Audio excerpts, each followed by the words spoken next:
എല്ലാവർക്കും ചിൽഡ്രൻസ് ചാനലിലേക്ക് സ്വാഗതം. നമ്മൾ ഇന്ന് ഇൻഡസ്ട്രി ബാറ്റ്സിന്റെ മറ്റൊരു വീഡിയോയാണ്. അപ്പൊ ഇതിന് നമ്മൾ പറയണത് മുളകിലെ നമ്മൾ മുളക് കഴിക്കുമ്പോൾ അല്ലെങ്കിൽ മുളക് കടിക്കുമ്പോൾ നമുക്ക് എരിവ് അനുഭവപ്പെടാറുണ്ട്. നമ്മൾ എന്നാൽ പലരും പറയാറുള്ളത് ഈ മുളകിനുള്ളിലുള്ള ഒരു വെളുത്ത അതിന്റെ വിത്താണ് നമുക്ക് എരിവ് തരുന്നത് എന്നാണ്, എരിവ് തരുന്നത് എന്നാണ് നമ്മൾ പലരും പറയാറ്. എന്നാൽ ആ ഒരു വിശ്വാസം, ആ ഒരു കാര്യം പൂർണ്ണമായും തെറ്റാണ്. അപ്പൊ അതെന്താണ് എന്നാണ് നമ്മൾ ഈ വീഡിയോയിലൂടെ പറയുന്നത്. അപ്പൊ അതിനായി നമുക്ക് നേരെ വീഡിയോയിലോട്ട് പോകാം.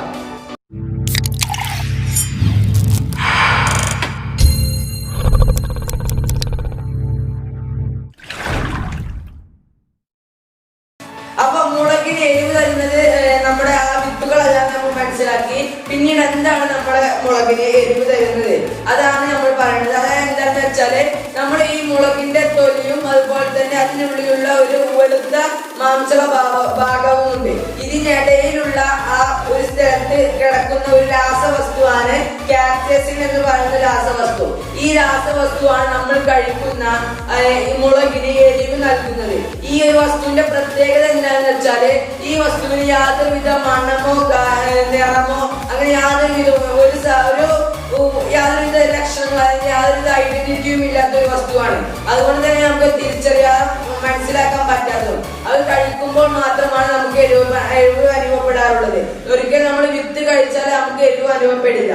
അപ്പൊ പിന്നീട് നമ്മൾ പറയുന്നത് എന്താണെന്ന് വെച്ചാല് ഈ കാപ്സൈസിൻ എന്ന വസ്തു എങ്ങനെയാണ് നമുക്ക് എരിവ് എന്ന അനുഭവത്തിലേക്ക് എത്തിക്കണതാണ് നമ്മൾ ഇനി പറയുന്നത്. അപ്പൊ നമുക്ക് സാധാരണ എല്ലാവർക്കും മുളക് കടിച്ചാല്, അതായത് മുളക് എന്ന വസ്തു ചമച്ച് കഴിച്ചാൽ നമുക്ക് എരിവ് ഒരു പുകച്ചിലൊക്കെ അനുഭവപ്പെടും. ഈ പുകച്ചിൽ തന്നെയാണ് ശരിക്കും അതിന്റെ എരിവ് എന്ന് പറയുന്നത്. ഇതെന്ന് വെച്ചാൽ നമ്മൾ ഈ കാപ്സൈസിൻ കഴിച്ചാല് ഈ കാപ്സൈസിന് നമ്മുടെ ആവയവങ്ങൾ, നാഡീകോശങ്ങളുടെ ആവയവങ്ങള് താപ ആവയവങ്ങളായി മാറിയാണ് നമുക്ക് അതിനുള്ള പുകച്ചിൽ അതുപോലെ എരിവൊക്കെ അനുഭവപ്പെടുന്നത്. പിന്നെ വേറൊരു കാര്യം, നമ്മളെല്ലാവരും ചെയ്യുന്ന മണ്ടത്തരം അതെന്താണെന്ന് വെച്ചാല് നമ്മളെല്ലാവരും മുളക് കഴിച്ചാല് എരിവ് അനുഭവപ്പെട്ടാല് നമ്മള് നല്ല രീതിയിൽ വെള്ളം കുടിക്കും. എല്ലാവരും പറയും വെള്ളം കുടിച്ചാൽ എരിവ് മാറുന്നൊക്കെ.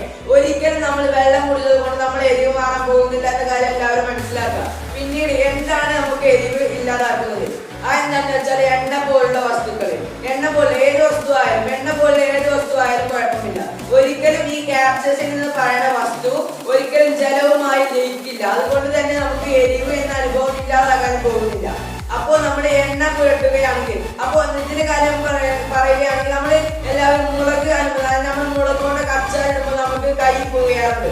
അപ്പൊ നമ്മളെ പാരമ്പര്യമായിട്ട് എല്ലാവരും പറയുന്ന ഒരു കാര്യമാണ് എണ്ണ കഴിക്കുക, വെളിച്ചെണ്ണയോ അങ്ങനെ ഏതെങ്കിലും തരത്തിലുള്ള എണ്ണ. അപ്പൊ നമുക്ക് പോച്ചിൽ പോകാറുണ്ട്. അതിനൊക്കെയുള്ള ശാസ്ത്രവും ഇത് തന്നെയാണ്. ഈ കാപ്സൈസിൻ എന്ന് പറയുന്ന വസ്തു എണ്ണയുമായാണ് ലയിക്കുക, ഒരിക്കലും ജലവുമായി ലയിക്കാത്ത ഒരു വസ്തുവാണ്. അപ്പൊ ഇതാണ് നമ്മൾ ഇൻട്രസ്റ്റിംഗ് ഫാക്ട്സ് എന്ന സീരീസിൽ ഇന്നത്തെ വീഡിയോയിൽ നമ്മൾ പറഞ്ഞത്. അപ്പൊ ഇതിന് നല്ലൊരു ഇൻഫോർമേഷനുമായിട്ട്, ഇതിന് നല്ലൊരു അറിവുമായിട്ട് അടുത്ത വീഡിയോയിൽ കാണാം. അതുവരേക്കും എല്ലാവർക്കും ബൈ.